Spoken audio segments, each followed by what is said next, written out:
Hi, this is Tim Pendergrass, Uncut Music Interviews once again. This one's an interesting subject. It was Frank Stallone, who is, of course, Sylvester Stallone's brother. And I was unaware that he was even a recording artist, but the PR lady said, hey, check this guy out, it's fun. She sent me the CD, and he was doing big band type stuff. So like old Sinatra and just big, full orchestrated big band stuff, which was awesome. And he had a great voice. So I thought, oh, this will be fun. So we went up and interviewed him up in LA. We were in this small little studio where this guy, I can't remember where he's from, but he did, when artists had their music kind of licensed and stuff, and they no longer had rights to it, like these old 60s artists, and then they would get booked for a commercial, they would get no money because whoever owned the original master of the recording, I'm talking like Herman's Hermits and pretty much any 60s band that didn't get their own masters back, because a lot of them got screwed over the years. So this guy meticulously would go re-record the song, then have that person come in, lay the vocal on as close to the original as they could, and then they would sell that to for licensing, for advertisements, or for movie soundtracks and all that way. That way the artist could make a little bit on the publishing. So it was a really cool little studio. So Frank Stallone, he had a guitar, he talked a lot about his brother, the different soundtracks he had stuff put in, some of his music put in. So off the beaten track here with Frank Stallone. Right behind the music. Is my hair looking good in the back? No. Remember that Frank Zappa? Is my hair looking good in the back? Yeah. Okay, let's get started then. Start out with the new album, and then we'll kind of work backwards and that kind of thing. So why don't you, and also we won't hear my questions, so do full sentences. Okay, fine. Absolutely. Probably done that. So why don't you tell me about your new album? Well, the new album, In Love and Vain, is a labor of love, actually. That should be the name of the album, Labor of Love. But anyway, it's just a combination of all these wonderful songs I've heard over the many years I've been in music, and it took quite a bit of time to go through hundreds and hundreds of songs, and some songs that were very, very popular, I just didn't do them because they didn't hit me in the right way. So basically every song in the album I did for a specific reason because I felt it. It's not just if it was the most famous song or the most legendary song, it's just if I felt it. So it was Labor of Love, and we called it In Love and Vain for the main title of the song. Beautiful ballad. Great. I love the first song. What is that one? Day In, Day Out. Day In, Day Out. That thing just pops. Yeah. Day In, Day Out really swings hard. Sammy Nestico, as you know, or might not know, was Count Basie's conductor and arranger on a lot of things for 25 years. Sammy's a multi-Grammy nominated conductor and arranger. Matter of fact, year 2003, he's nominated for a Grammy again for Best Instrumental. So he really knows how to swing hard, and he did on that one. I was going to ask you about him and also Billy May. Yeah. Can you tell me a little bit about him? Sure. Billy May has been around since he started with Glenn Miller. That's how far back he goes. He is a great arranger, great writer, also a Grammy Award winner for Frank Sinatra in Come Fly, and he was the one. Sorry, let me do it again. Billy May is also a Grammy winner for Come Fly With Me. As you know, Frank Sinatra, he arranged that. And Billy May has arranged for Ella Fitzgerald, Nat King Cole, Frank Sinatra, just hundreds of people. Actually one of the true living legends, as is with Sammy Nestico. Yeah. How old are these guys? Are they 80s or something? Or like 200 years old? Yeah. I don't know. I think... yeah, they're in their 80s. Okay. For sure. That's cool. They can still keep working. Oh, they work all the time. They're fabulous. That's fabulous amazing. People. Can you tell me a little bit about how the whole album was recorded? Like, did you do live vocals with a huge band or overdubs? Or I recorded this record live in the studio. And that's with the full orchestra. That's with harps, cellos, bassoons, but everything. The big orchestral. The big orchestra. Orchestral. Yes. Change the look a little bit. You can pick up there. Basically, I recorded most of the album live in the studio, meaning I was in a booth with the music, watching the conductor, listening to the music, and that's how most of it was done. And then after it's all done, I kind of might have fixed a little word here or there, but the feel was to capture it live. And it's pretty amazing when you hear those strings and the bass and the harp coming in your earphones, and you're watching it out there and you're singing at the same times. Sometimes you have to take a few takes because I was just like blank. I go, oh wow. Oh, Frank, you're ready. Oh, sorry. It was just like, just amazing, wonderful feeling to have. Oh, that'd have to be. I'd have chills on it. But Yeah, that's it's on live. because you're hearing it right in your phones and you're kind of outside of your eye watching through the glass, and and Sammy's sitting there conducting. And a lot of the songs, as songs like In Love in Vain, Spring is Here, those songs are done in what we call rubato, which means without rhythm. So basically, I'm watching the conductor's hand move where he goes, lately I found myself, because there's no rhythm, there's no drums playing. It's just the music moving in and out. It's very hard to do, but it's just, it's great. It's really good. It keeps you, put it this way. This album kept me on my toes. It was done in 2 days. Wow. Yeah. Where now albums take 9 years to finish. This was done in 2 days, 12 songs. So do they just bring in these, obviously this talented orchestra, throw a chart in front of them, and they're all so good they don't even have to... Well, he might run it down instrumentally with them once or twice, or come to a few passages and say, let's try this again. And as he's doing it, he might change a note and go, okay, on that, let's change that B flat, or he'll just change things as he goes along. I mean, he's amazing. He was sitting on the airplane, Sammy Nestico, as we were going. We did it in Canada at that point, just because it was just this amazing room. And I think someone's knocking at the door there. Okay. Keep going. Okay. Sammy Nestico, as we were going up to do the album in Toronto, was writing the string parts out on the airplane. So I can't. Next door! Can you go down to the next door? Yeah, to your left. And what happened was, so again, on the plane going to Toronto to record In Love in Vain, Sammy, if I'm correct, the song he was doing was In Love in Vain, or like Someone in Love, and he was doing the orchestral parts, the strings and the horns, everything mixed in. And he was just sitting there like with a pencil, sitting next to someone going, It's like writing for 60 pieces on an airplane. And me, I'm having trouble like writing my name. And he's writing, and I'm having trouble, writing a letter. And he's writing this whole thing. So he's they're a different breed. They don't really make them like that anymore. They just don't. And it's just, and I'm so happy of the reaction I've been getting from In Love in Vain. From all ages. It's just wonderful. I mean, that's what music's supposed to be. It's really supposed to be for everybody. Music is not supposed to be secular. It's there for a reason. It's there to be enjoyed and make you feel good. That's what music to me is about. That's awesome. Why don't, while you're on that vein... Sam, those computer monitors went out. Do you Yeah, want that I on? just wiggle. You know, I just have to hit a key. Yeah? I was just thinking, would you mind if he came in and just showed Space bar. Would you mind if he's real quiet? He shoots this while you're doing this? Yeah. You want us to stop for a second? Yeah, Do one what, sec. I'm sorry. This other. It's great. Yeah, sure. Absolutely. You wanted me, Paul? Before you was born, I did. I've used cap block, flint lock. Go ahead. Are you ready? Yeah. Okay. You ready, Jeff? All right. Yeah. We were on the... you said you got some really good feedback from people. So on your thing, it talked about Tony Bennett and a few other people giving some reviews. Can you tell me a little bit about those? Well, yeah. The reviews I did receive from fellow artists are just wonderful. From Tony Bennett, from Frankie Lane. I mean, Frankie Lane, maybe to a lot of kids, might not remember him, but you'll remember his songs. Mule Train, all these things like this. But he had 25 top 5 records, including #1 records and all that stuff there. And there were just wonderful things to hear from people like that. But also the reviews of people or comments of just people in the everyday workplace.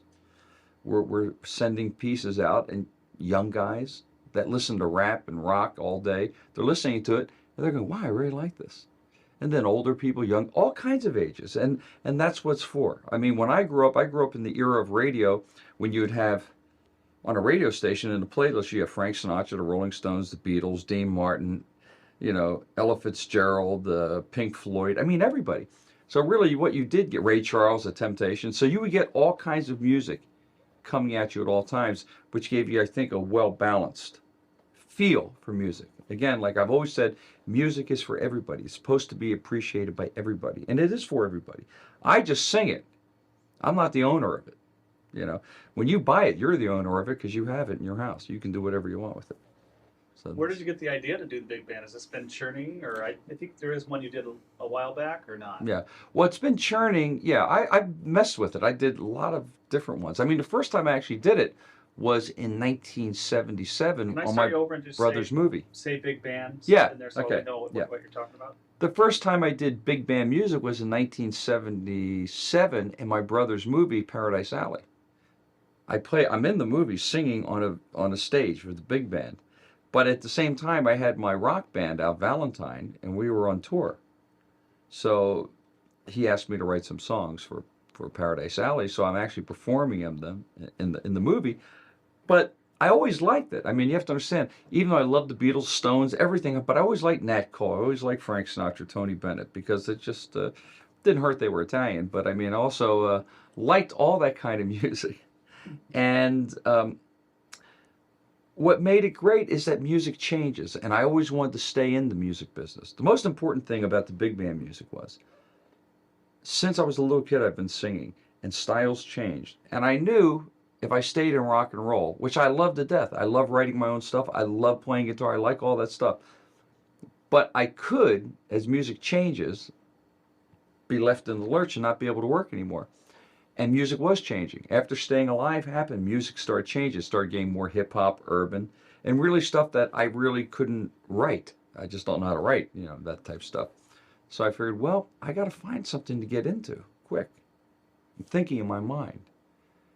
And then this idea started coming up. I started performing it live and started working it into my show because I figured this is the type of music I can play for the rest of my life. On top of slipping my own stuff in there once in a while, but I can always be in the game. I don't want to be out of the game. I didn't want to be 60 years old, and even though I still sing good and play good, that no one wants to hear me because I'm doing songs that I did when I was 18. So the emotional thing doesn't work. Singing like teen love songs at 65 for some reason just doesn't hit it. Yeah, I don't think you get the same reaction from the women out in the audience. Yeah. What process did you go through to pick out the songs? Were these just childhood favorites, or like you started on it a little bit, but I'd like a little more in depth on how you. How I actually started picking the songs for In Love and Vain was, yes, I did have a vast record collection, so I'd heard a lot of songs, but there were also a lot of songs I hadn't heard. So they have things called fake books, which in the industry, for you people out there, a fake book is a book that has just thousands of songs and portions of them, which you use like if you're playing in a bar and someone says, play Fly Me to the Moon. I don't know that, but I will find it. And you'll play it and you just get on with it. So I just started looking through the books, and I'd sit at the table with my guitar and just go through just hundreds of songs and just see what I liked and kind of get the key, make a note of it. And then when Sammy Nestico would come by my house, I said, what do you think of this song? And he goes, oh, great. And we start doodling around with it. And once we get the structure of the song, he'd say, Frank, do you like it in this key? What do you think about if we modulate here, move it here? And I'd sing along with him, and he would just have a tape recorder with him. And then from there, he would take it home and make it his own. That's what he would do. Oh, very cool. And I got to tell you, I was shocked. Because it's not like, he's not a guy that works on synthesizers. So you don't know what it's going to sound like till you get in the studio. He's the old school, And when I went in the studio, and the first time I heard Like Someone in Love, I went, whoa. When I heard the strings, and I just sat there, wow. It was very hard to concentrate because I was I hate to be egotistical. I wasn't even singing. I was just listening. I said, why don't we just do an instrumental album? It was great, So it was that type of thing. It is recorded really awesome. Oh, man. It just, Yeah. That's what thing, and when she sent it to me, I was, wow, this thing is jumping. Yeah, You sound great. oh, thank you. You're Thank hitting you. it really nice and nice texture on everything. Did you ever happen to consider Artificial Flowers by Bobby Darin? Doing Uh, I love Artificial Flowers by Bobby Darin. Matter of fact, I'm going to do that. I am going to do that song. I do Clementine by Bobby Darin. I do Back to Knife, which actually I closed the show with. But we do our own version. It's pretty wild. But I love Artificial Flowers. Me too. Because artificial flowers, flowers of ladies of fashion the way. Oh yeah, man, I love that song. Me Yes, too. sir. I just thought, as I was listening to it, I go, man, I wish he would do Artificial Flowers. That Well, would've you been know, a it's good off one because not everybody knows it. yeah. Let's see. And then how about, obviously you have some influences on the big band stuff, Mhm. the Franks and that kind of Mhm. stuff. Are there anybody that's kind of your favorite or somebody who influenced you to do and sing this style? Influences on this record. It's millions of influences just over the years. Uh, the funny thing is, a lot of people say, well, it kind of reminds me of Frank Sinatra. I said, it doesn't remind you of Frank Sinatra. It's just that Frank Sinatra has done all these songs. He did all the great songs. And it just, because I'm new, you would think it's Frank Sinatra. But Frank Sinatra was a baritone. I'm a tenor. If anything, more people have compared me to Bobby Darin or Frankie Lane than Frank Sinatra. I mean, if you listen to our voices, if you put them next to each other, I don't really sound like him, but it sounds a little more like Bobby Darin, if anything, because Bobby Darin actually comes from a rock background like I do. So we're musicians. So that's why, kind of bounce around a little more in there. But I love Nat King Cole, love Tony Bennett. I mean, love a lot of the old opera singers like Gilly and people like that. And show tunes. Love musicals. Really? Oh, you kidding? Oklahoma, Kiss Me Kate. Oh, I'd love to be in those. Oh, that's interesting. Oh, musicals. Oh, yeah. Well, we'll go back a little bit now. Can you tell me how you got started in music, in your first bands and things? Well, I really started music as a little child. It's just natural. I believe certain times, certain things we do in life they're natural, they're effortless. It just happens. And I happened to have company over the house when I was a little child, and they were just playing music on the radio, and I just started singing. And all of a sudden, everyone at the table looks over and goes, oh, wow, that sounds pretty good. I started singing. And I just got into just singing, just couldn't shut me up all the time. My grandfather played the violin. And of course, he didn't want me to sing. He wanted to hear his violin. But I was just singing. My mother went out and bought me a guitar. Well, first ukuleles. My brother and I both got ukuleles for Christmas. And we got in a fight and broke them over each other's heads. So that kind of ended the guitar thing. Then we went out and bought a guitar. And from there, just sat in front of the mirror, strumming guitars, took guitar lessons, listened to Elvis Presley, listened to the Beatles, listened to Everly Brothers, everything.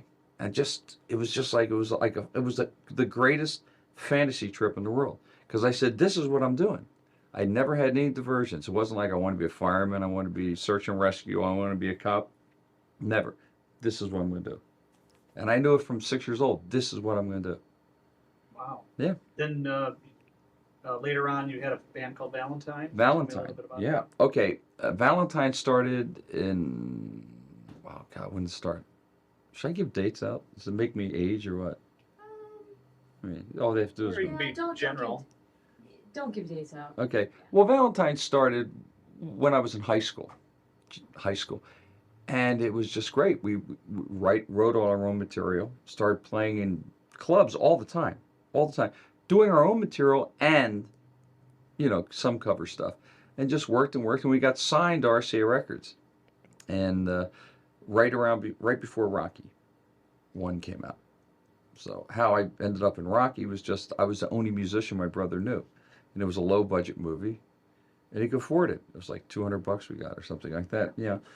And he said, hey, listen, I need a song for Standing on the Street Corner. So that's how I did Take You Back. I got my band. And it was very traumatic because I had to talk my band in to for canceling a gig that night to go on the movie set downtown in Philadelphia. We were getting $200 that night at the White Horse Bowling Academy in Trenton, New Jersey. And I said, guys, listen, we want to do a movie. My brother, I don't know about that. $200, we could use it. $200 for the whole band. So you can imagine how much we were making. So we went down, did Rocky standing on a street corner, and a year later, it's nominated for 10 Academy Awards. If you could have seen the stupid looks on the guys in my band, in the band, like just like a dumb look, like a deer in a headlight, like, gee, I didn't know. Of course, I made it like I did know. See, I told you. Yeah, so I had to do that. I had to stick it to them a little bit. That kind of answered the Rocky One story. That Mhm. was good. Then can you tell me about Far From Over? Far From Over, Staying Alive, very interesting situation. Follow up to Saturday Night Fever. Everybody in the world wanted to do this album. Everybody. It's 52 million records it sold. 26 million double albums. Me, I had about $35 to my name. No record deal. A car that was running on like kerosene, nothing, okay? A Rustmobile. And here I come putting on the lot, Paramount, and my brother's directing the movie. I have no idea. I mean, it was a surprise. So you're directing Saturday Night Fever? He goes, yeah. So I was all right. And so what happened, I went on there. I think he was just trying to humor me. Yeah, just write some stuff, Like kind of, all right, just not to make me feel bad. So I started writing stuff, and I was like just getting together with these guys. I said, and I really had no idea in the world that I would ever get a song on that movie. So, but I was buffaloing all these guys. Yeah, come on, let's write this stuff. We're going to get it in John Travolta's new movie. Oh, yeah? Other than that, they wouldn't have, probably. So I would just start writing stuff and just kept plugging and bringing it into the office every few weeks. I'd bring these demos in, and my brother would go, wow, this stuff's pretty good, man. Because it was really desperate. I needed this gig, man. So, I mean, it had that desperation in music, that edge that they really wanted. Because I was circling the drain. I was going down at that point. So what finally happened, there were disputes. The Bee Gees were having a dispute with Robert Stigwood, and there was stuff going on. It had nothing to do with me. And it was what ended happening. I was the last man standing. I mean, everyone had just canceled everyone out. Everyone wanted to be in the movie, wanted too much money, wanted this. And again, Frank makes it because I work cheap. Because I had no money. My brother goes, well, how about Frank? I've written, you know how many songs I wrote? About 20 songs for the movie. And I kept playing them. Sly goes, listen, we're in trouble, man, because we got to get some songs put in this movie for the choreography. So we had lunch with John Travolta, and he says to John, listen to some of these songs. Didn't tell him it was me. And he started listening to it, and he just loved it. He goes, who is this? We got to get this. This is what I want. He points to me. He goes, it's Frankie. He goes, what? That's you? He says, the next week, Far From Over, all those songs were they were dancing to the stuff. I was walking on the set, and hundreds of dancers were dancing to my music. Make a long story short, I ended up getting 11 songs in the movie, more songs than anybody, and the only one that had a hit. And I was nominated for a Grammy and a Golden. It was the greatest. It was just like, like Marlon Brando. I could have been a contender. I mean, it's that type thing. It just came out of nowhere, and it was a lot of hard work, and it was just great. It was just a wonderful time, and I loved it. Awesome. Why don't we transition into the acting thing then? Okay. Just tell me a little bit about that side of your career. Well, okay, the acting for me, basically you can't consider Paradise Alley, Rocky 1, 2, or 3 acting because Can I start you over? I'm sorry, Okay. that screen went blank again. Can you just hit the space bar once? Yeah, it'll come up in just a second. Yeah. No, what happened with the acting, I did a little acting in my rock bands. Little theater stuff, but that was really not considered that cool when I was coming up. I mean, people say, hey, what are you doing, man? I'm an actor. You probably get punched in the face. I mean, that in Philadelphia or Washington, D.C., there are no actors. So, but it was definitely cool to be a musician, but not quite cool. There was only 3 guys in my whole high school that were in rock bands. Now it's like trying to find someone that's not in a rock band, So, and how I got into movies was Rocky 1, but I was in the movies, but I was playing myself. I was singing, so I wasn't really acting. I might have grunted a few words, but I wasn't really acting. So after Staying Alive came out and I had all the hits, movie parts started coming in. And I figured I was a ham anyway. I couldn't do any worse than a lot of people out there. So I just started getting acting parts. But I'd gone to acting classes, but I just hadn't gotten any parts. And I just started doing movies. And I ended up doing over close to 50 movies. So, yeah, I mean, and I got in some real big movies, small movies, mediocre movies. but I just kept working. But I found my music was suffering because I was working a lot and making tremendous money, but I was kind of neglecting my music. And the music is what really floats my boat. That's what really does it for me. The music is what really gets me off. I love it. You know, the acting's great, but you know, you're sitting around, you don't know what's going to come out. I mean, come out a year later, you go, that was me. You know, with a show, you know, you can maybe be lousy for the first few songs, and you know, and you can control where you're going to go with the show. And it's that instant gratification. It's just wonderful. Right. Hmm. Are you going to go on the road with this Oh yeah. big band? Or are you already? I kind of read that you did this before, and Oh no, I play. I take the big band on the road in different configurations. Sometimes 17 pieces, sometimes 13 pieces. You know, we play, do some symphony dates and concerts. Have played in some of the big casinos and the main showrooms, and we get great reception. I mean, it's interesting. I mean, I've seen people there in the audience. Right when I hit the stage, you know, they're wearing motorcycle jackets with purple spiked hair. I go, oh boy, this is not going to be my audience. They end up liking it more than anybody because they've never seen a big band before. You know, so it's almost like an alternative band. I mean, that's how I look at myself. I mean, there are probably in the world a few thousand rap acts. There's probably a few thousand rock bands, metal bands, ska bands. For what I do, there's only maybe 10 when you think about it. And they die. They're dying every day. I mean, most of the people who do what I do are like, you know, on life support. You know, so I mean, it's like for me, it's you know, there's not many people. So when it's an event, like when a new album comes out with my kind of music, because it's rare. So I'm almost more of an alternative band than anyway, because it's almost a scarcity. But it's very important to keep this type of music alive because it really is the American songbook. This is American music. I mean, it's written by Americans. It's, you know, by people that are sons of immigrants that came to this country. And it really is, it's as American as jazz or blues. right. Yeah. That was awesome. And it's wonderful, you know, and it's wonderful to keep it alive. You don't want to let disappear what happened to blues until some young kids really put an effort, you know, and to keep it in the forefront because it'll fall by the wayside. You don't want that to happen. We have the music video for Witchcraft, right, coming. Can you lead me into that somehow? Talk about the song. And... Yeah. Well, it was late one night. I was doing a movie. And I said, you know what? While we're here, why don't we get a skeleton crew and do a video? So I got one of the actresses in the movie, got some wardrobe and synced it up, you know, with the music up to the Nagra and just found an alleyway in the street and started doing this video. And that's how I got done. Can you tell me about the song Witchcraft? Just so you say Witchcraft so I can lead in also. So Witchcraft, yeah, when Witchcraft was done as a video, it was just a spur of the moment thing. I said, I need a video. I mean, I have to get a video.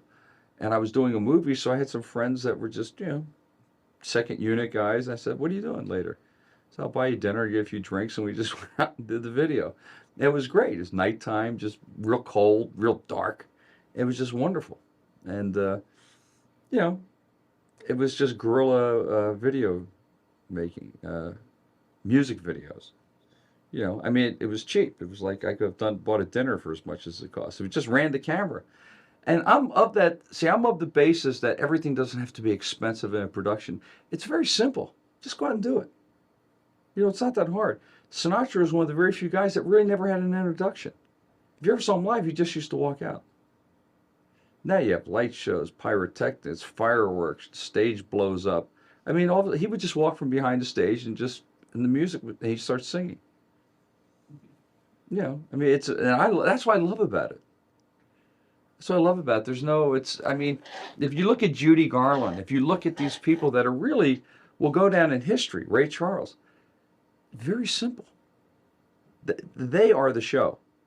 They don't need all the other stuff. And I just wonder with a lot of acts, if you took away the production, what would you really have?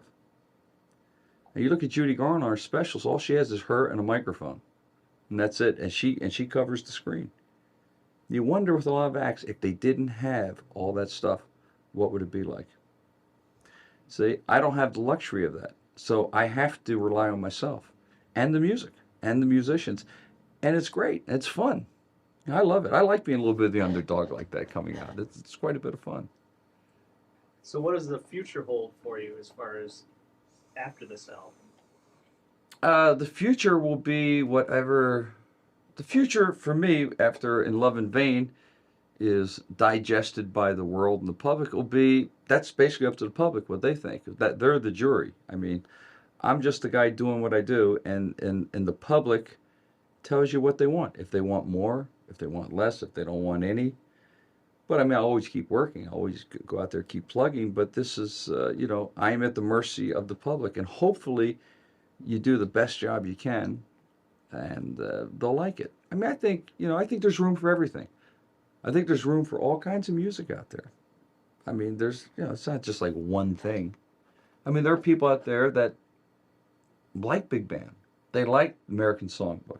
There's millions of people out there that like it, and that's their kind of music.